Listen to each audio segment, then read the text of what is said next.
भैया light of कर लीजिए।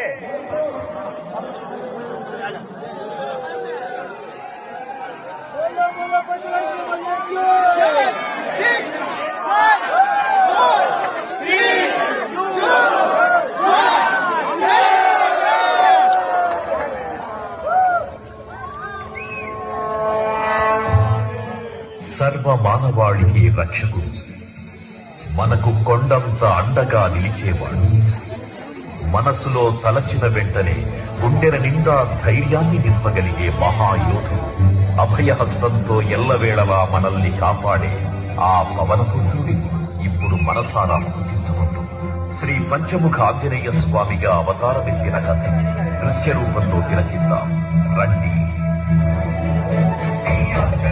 ప్రసన్నాంజనేయం ప్రభాకరాయ